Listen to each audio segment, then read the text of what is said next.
What's up, Boilermaker Nation? Welcome back to the channel. We have finally hit this part of the year. Football is coming up soon. We have about a month till kickoff. Fall camp should be starting out the same day I'm posting this video. So today is our time to dream, to think about the players that can take that next step and be real contributors and bring Purdue football back to a bowl-eligible level of play, hopefully. Today, we're going to talk about 5 returning players who could break out for Purdue football in 2025. So we are talking about players who were on the roster last year for the 1-11 season that maybe didn't even play all that much, that might play a much bigger role in helping Purdue be successful here in 2025. This list is all over the place. We've got people at Purdue as recruit out of high school that have been here for a long time. We've had guys that were transferred last year that were former 4-stars, and we've also got some walk-ons that have a chance to contribute this year as well. So before we jump into it, make sure you hit that like and subscribe, and let's go. So we are going to start off with some honorable mentions. I have 3 that we are going to go through here. Our first one is Ethan Trent. Everybody knows who he is, right? The younger brother of Boilermaker superfan Tyler Trent.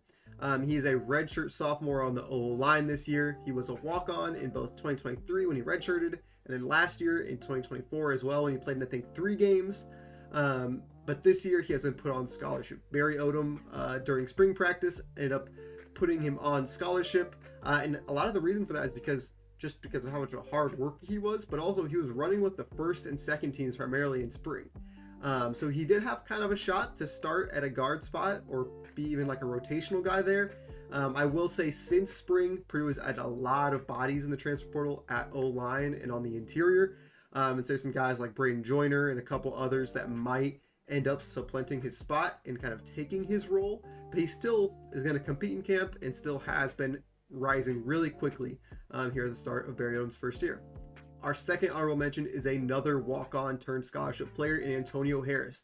Antonio Harris is a true sophomore running back from kind of the same area as Devin McAfee, that part of Indiana.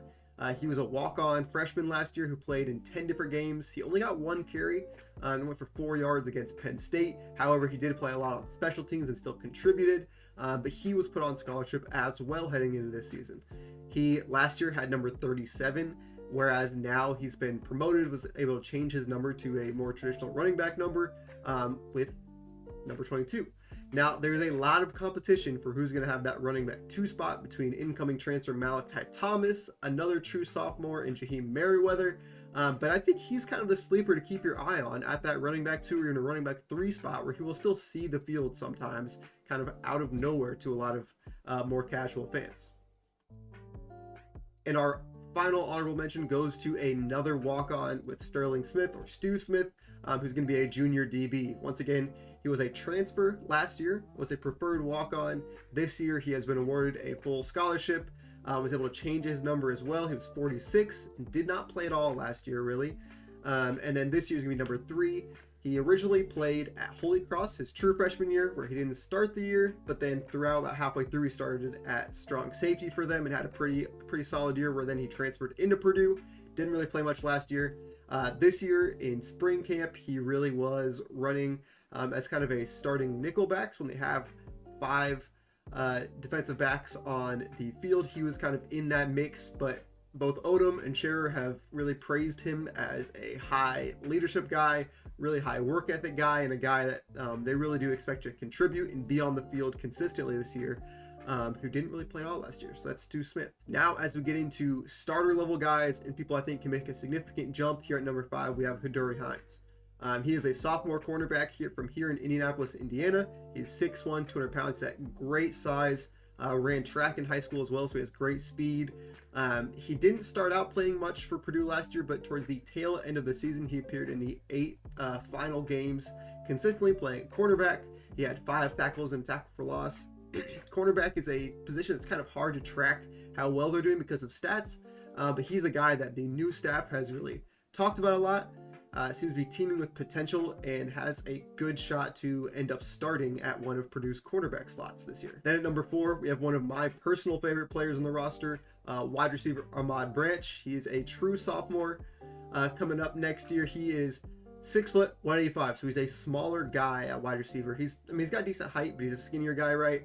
And he is a recruit that I loved coming out of high school. He was kind of a late bloomer, didn't play football until his junior year of high school, Played wide receiver his junior and senior year, but he was also a 3-sport athlete. So he played football at an all-state level. He played basketball, was the point guard on their team in St. Louis, leading them as an all-state point guard. Then also was all-state in track. So he is a very, very athletic, very talented guy, but it was just relatively fresh to football. Last year he appeared in 5 games. He had 1 catch that was called back against Indiana State. He had a jet sweep carry for a 3-yard touchdown against Illinois. He didn't play a ton in terms of getting actual catches, but that can be said for a lot of Purdue's wide receivers last year. This year, coming out of camp, I've heard Tony Grimes, one of the starting cornerbacks, talk about him at Big Ten Media Days as a guy that stood out to him. The staff and the offensive coordinator and stuff has mentioned him as well a couple times as a guy who stood out. So he's definitely one to keep your eye on, that can kind of go from 0 catches playing last year, right, to potentially a double-digit catch guy. Who knows? Could be the best wide receiver or one of the top 3 for sure by the end of 2025. At number 3, we have Jamarion Harkless, sophomore defensive tackle, another true sophomore. So a lot of freshmen that were pretty talented playing on our last year's 111 squad, right? As time went on, Ryan Walters were subbing in some of these young, talented football players that maybe weren't experienced yet, but had a lot of promise. Jamarion Harkless definitely fits that bill. He is a true sophomore defensive tackle, and he is a large man. He's sitting at 6'3", 340, appeared in 10 games last year with 6 total tackles.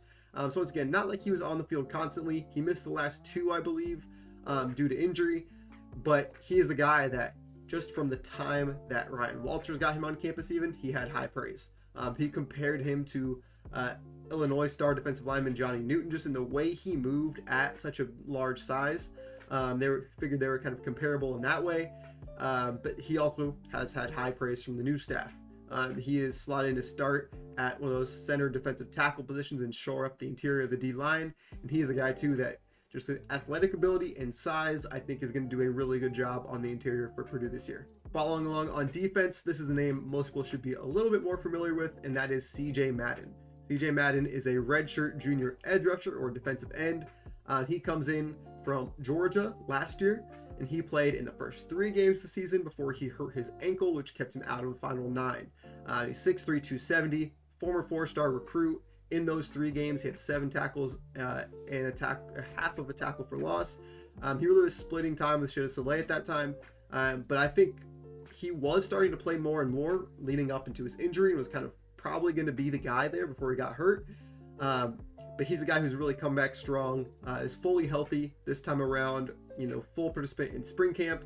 And the coaching staff has said that he has sort of really claimed one of those edge rusher spots, is definitely going to start there. And they really expect big things out of him. He was, for a guy that hasn't played a lot, he has sort of won over this new staff enough that they sent him to Las Vegas to represent Purdue for Big Ten Media Days. The only non-senior, the other 2 they sent were Tony Grimes, the quarterback, and then also Devin Mockabee, the running back, who are both seniors. And Grimes had been with Odom for several years now at UNLV, and then Mockabee obviously is the most experienced player on the roster at this point, right? So he is kind of the wild card that took that other spot. And they really have praised his leadership. He's been a really veteran presence, had a really good mindset and work ethic, and been a great role model and leader for the rest of that defensive line group. So I'm interested to see what he can do and how much he can tap into his potential here in 2025. Then at the last spot, number 1, I have George Burhenn. That's a name that Boilermaker fans might remember a little bit. He's a redshirt sophomore tight end, and he's had kind of a weird trip to be redshirted. So in 2023, in Ryan Walters' first year, he appeared in 11 different games, so he did not redshirt as a true freshman. However, he then last year was hurt, only played in 4 games, and so was able to redshirt. So he still has 3 years of eligibility left. That first year, he really played like special teams, a little bit as a blocker and stuff like that. His big game was against Indiana. So in the Old Oak and Bucket game, he had his best game of his career, and really the only game he really produced as a pass catcher. He had 5 catches for 74 yards and a touchdown, and he really kind of flashed a lot of potential alongside Max Clare, who Boilermaker fans definitely know. And with Max Clare gone now, George Burhenn is stepping in as the main receiving threat at tight end in the room. He's 6'5", 240. He ran track in high school. He's a really quick guy for that size. And I think he is definitely going to look to shine next year. Coming out of spring camp, he was really the guy that consistently was making plays as a pass catcher, was consistently having his name brought up as one of the premier offensive talents outside of Devin Mockbee on the squad. So we're just to see, if he can stay healthy, and if he can, how he contributes and how this new staff uses him in this new offense. Well, there you have it. Those are my top breakout candidates for Purdue in this upcoming 2025 football season. If you have anyone else that you're thinking of, whether that is a incoming transfer, a returning player, anything like that you think is going to have a big impact on Purdue in 2025, feel free to drop it down in the comments and we can discuss it a little more. But this is an exciting time. Fall camp starts today. There is a ton of football content coming up, so make sure you stay tuned, subscribe, keep up with everything else, and I will see you next time. Boiler up.